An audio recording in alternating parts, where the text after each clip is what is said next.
Yes, greetings, wherever you are. We thank God for this wonderful time. I'm so happy to see you connecting, and I thank God for your life.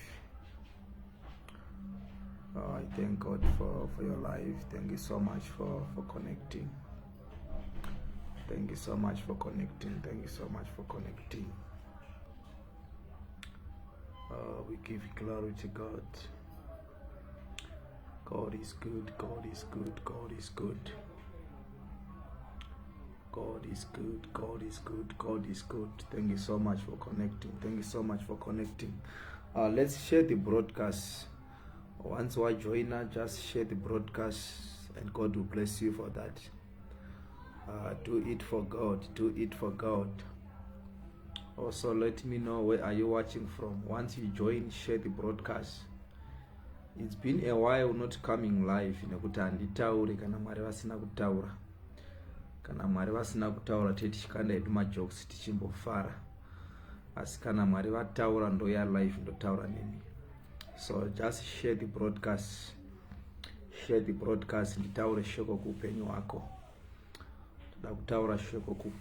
Share the broadcast. Appear on the comment section. Where are you watching from?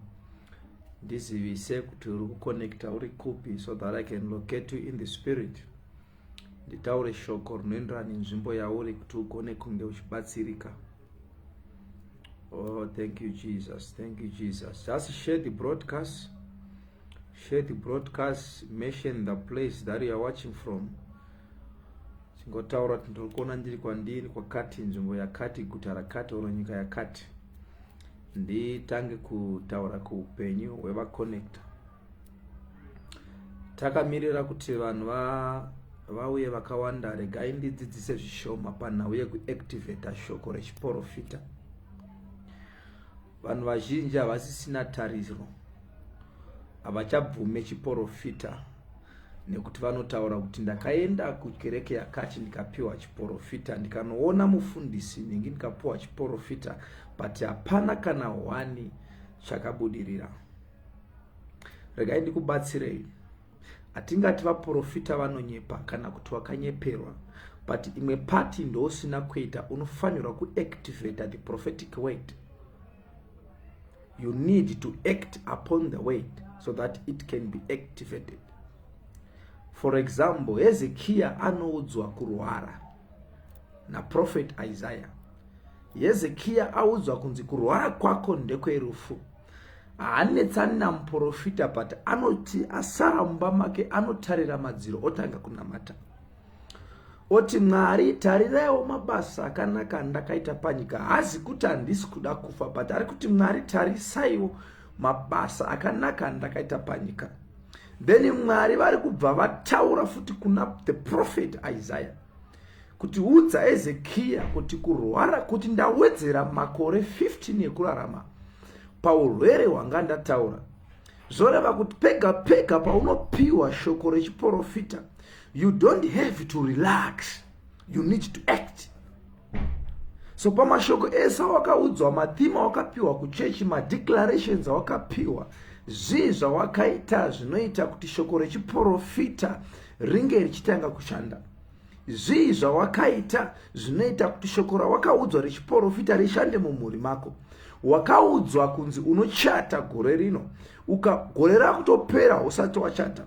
Usapomera chechi yakakuprofita, usapomera mufundisi akakuprofita, but cherekedzawo kuti after waudzwa chiprofita wakatangawo here kufamba semunhu ari kuda kuroora oro semunhu ari kuda kuroorwa. Because hazvibatsirika kuti you are a lady, uri mukadzi waudzwa kunzi unochata, uri kuda kuroorwa in the next 3 months, then you start sleeping around. Ndiani angakuroora? So you need to act. Kuti shoko rechiprofita rishande zvinotoda discipline, zvinotoda zvekunamata kuna Mwari. Kana munhu waMwari ataura shoko, haufaniri kurilasa. Ukaudzwa kunzi uchawana basa mwedzi uno, hazvirei kuti wopinda magumbezi wonorara. Ndakapa chiprofita kuvanhu ndikati October mwedzi waMwari, and I helped a lot of people ndichivabatsira nemari vaida ma school fees. vaida mari dzemarenti vamwe ndakabatsira ndaukwanisa kubatsira mesi noda kwenhamba yevanhu, but vamwe vakabva vaenda kudzimba dzavo ndokubva varara. All they manage to do is to type I receive, but havana kumbozamawo something. Indofanira kuti ndikapa munhu prophecy ndibvunze kuti hau makati mwedzi uno ndowe mari ndoita sei mari yacho, then I will speak to you, I will advise you, ndokupa nzira dzekuita. Kuti uite mari hazvirevi kuti unofanira kunge uri manager pakambani, kuti uite mari hazvirevi kuti unofanira kungoshanda muoffice. Even uchitengesa madomasi, the Bible says I will bless the works of your hands. I will bless the works of your hands. It doesn't matter what kind of job are you doing, it doesn't matter what kind of business, so long zvina mwari mukati zvinenge zvakaropofadzwa. Even wapuwa chiprofita kunzi uchafamba nemota, chero usina basa raunoita uchitengesa maperfume, the fact yekuti mwari vapindira, you can buy that car. The moment yekuti mwari vapindira, you can wait. The moment yekuti mwari vapindira, you can pay robola with that small money. So all you need kufamba na mwari, kutendera mwari kuti vave muzvinhu zvako zvaunoita. I always tell people that Christianity is not what you tell people you are. Because munhu anotaura, ini ndiri munhu ari right. No. ChiChristian chinoonekwa nemararamiro ako nevamwe vanhu. Christianity is not in pretense. Christianity inoonekwa even paunogara. Musava vanhu vaviri mamuri kuti kuchechi unobehave, kulocation yaunogara unemwe behavior, kubasa unemwe behavior. No. Mwari vanonyanya kuvaluwa zvinhu zvaunoita in private more than in public. Because according to Matthew chapter 6, pane painonyatsa kutsanangura kuti ukaita zvinhu in public wawana mubayiro wako, ukabatsira munhu ukashambadzira vanhu wawana mubayiro mako, ukatanga kuita prayers in public kuti vanhu vanzwe kuti unonamata watowana mubayiro wako, ukabatsira munhu ukashambadza wawana mubayiro wako. That's why I don't take screenshots to prove kuti ndabatsira vangani. Either people they believe or they don't, I never mind, because I'm doing it for God. People they are coming with testimonies. I never share a testimony on this platform. Why? Because it has something to do with pride. The moment ndakanamata ndakadai ndakabatsira ninge ndakadai mai ninge ndakapa 10 rand airtime ndakazovapa mari yeupfu, it will sound like ndiri kuda kuonekwa. Those not all against chapter 6. Kana wabatsira munhu usashambadza, there is no need of taking screenshots.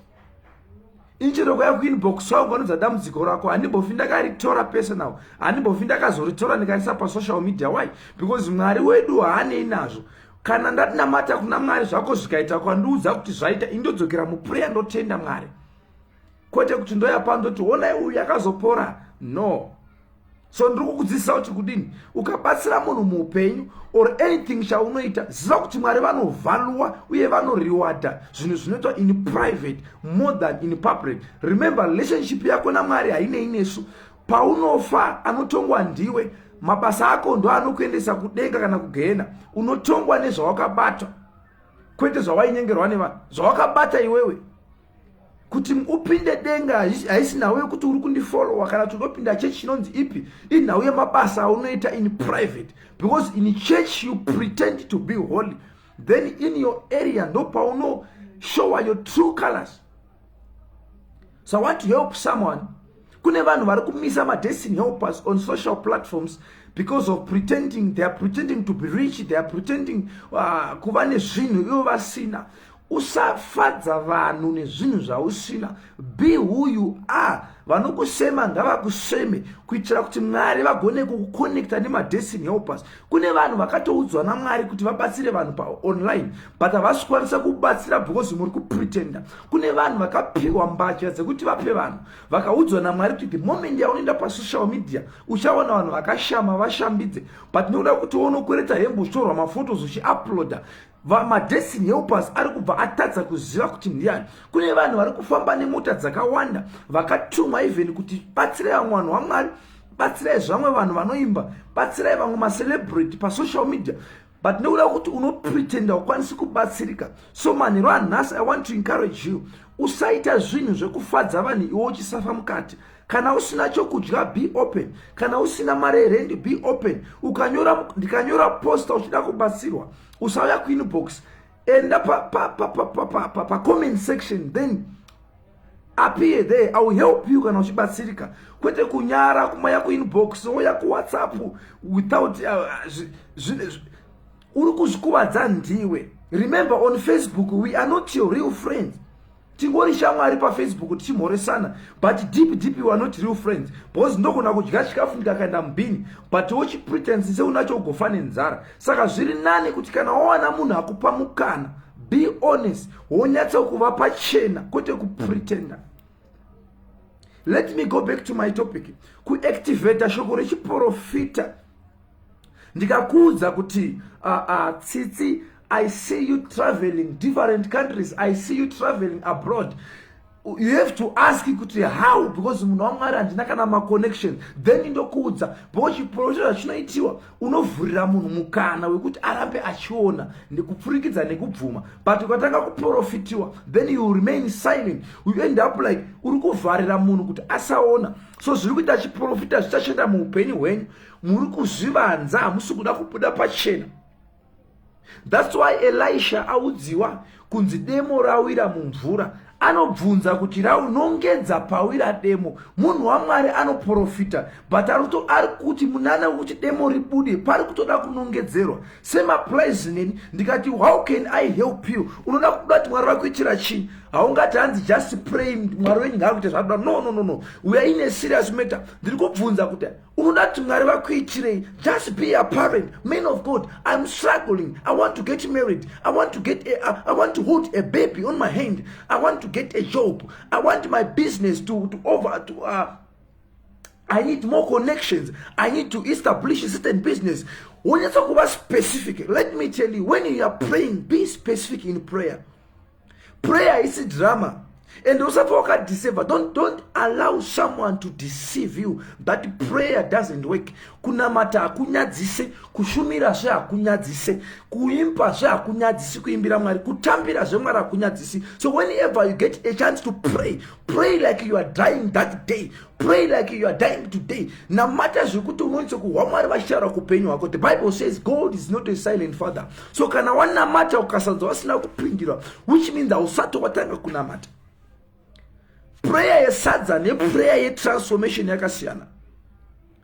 Problem yenyu hamusi kuziva zviri kuitika in the spiritual realm. Mwari vakakuitira nyasha dzekukuvhura meso kuona mabattles ari kuitika munyika dzemweya. Unogona kuchema nekutenda Mwari kuti Mwari vari kukuchengeta.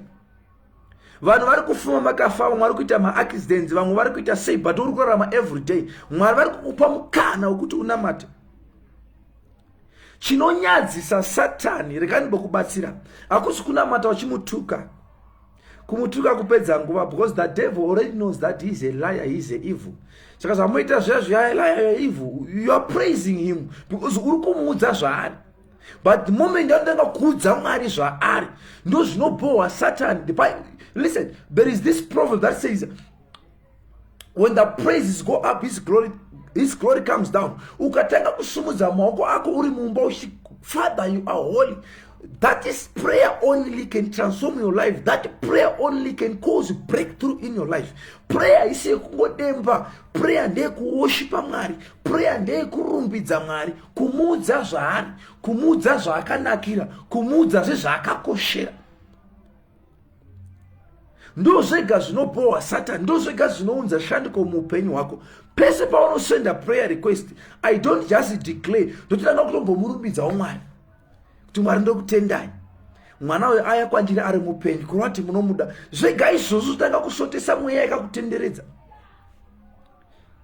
So whenever you are praying, start your prayer by praising God.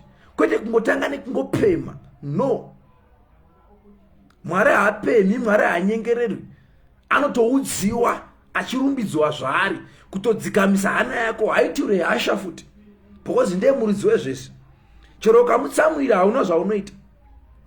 So manhero anhasi, I want to pray for you wherever you are. If you have got a glass, a plain glass, ndoda uise mvura in that glass. I'm going to pray for that water. Because of distance, I'm going to pray for that water. Ndanamatira mvura iyoyo. Ndichakuudza zvekuita. Ndichakuudza zvauchaishandisa, just water. I'm talking about water. Kana waisa mvura muglass, kana usina glass isa bottle drink, kana usina bottle drink isa tumbler yeblue, kana waisa just comment kuti it is done, kuti ndaisa ndava nayo mvura, woibata, then I'll be praying for you. There is mysteries hidden in water. Water carries so much power. Ine simba rari inayo mvura. That's why even pa physical chaipo hapana chaingaitwa panyika pasina mvura. Hakuna zvemunhu angakwanisa kurarama pasina mvura. That's why Jesu achitaura anopa mufananidzo wemvura kuti ukanwa mvura inobva mandiri hauzovazve nenyota. Pane revelation hombe iripa ndichazoibata topic iyoyo. So for now I want to pray for those vavane mvura yavo, and also those who come after this life. I want to just connect unoteerera prayer wobata mvura iyoyo. Please vari kuita mafone calls, musambira kuita mafone calls, you are now disturbing.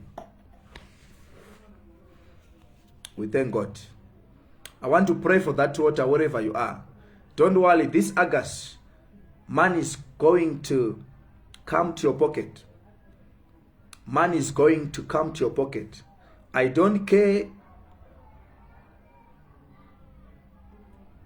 the person who said you can't make it. I don't care who cursed you. I don't care who rejected you. Through the anointing that is upon me, your life will never remain the same again. Andine nazvo kuti unobva kudzinza rekupi. Andine nazvo kuti ndiani akakudhamba. Andine nazvo kuti ndiani akakuseka. Andine nazvo kuti ndiani akakutsvinyira kuti uve pauri iye zvino. Once you believe in God, if you believe in God, listen to me. If you believe and trust in God, not in me, ukana uchitenda muna Mwari, your life will never remain the same again. After this prayer, I see you celebrating. After this prayer, uchawana basa. After this prayer, mari yako ichawedzera pabasa pako. After this prayer, ucha receive makozi emukana ekuti uite mari, ucha receive makozi evanhu vahombe vachitsvaka rubatso, vanhu vachada kubatsira vachatanga kutsvaka zita rako, madonors vachatanga kutsvaka zita rako, vana vako vachawana madonors. I'm saying this, that's why I'm saying it out. So I want to pray for you wherever you are right now. Father, in the mighty name of Jesus, I thank you for the wonderful breakthrough that is about to manifest in the lives of your people. I pray for your people wherever they. I speak change. Ndoregedzera simba reshanduko. Mweya wemari ngaubate upenyu hwavo nezita neropa raJesu. Father, I pray for everyone holding the glass of water right now. May that water represent your blood. Your word says the blood of Jesus shall never lose its power. I release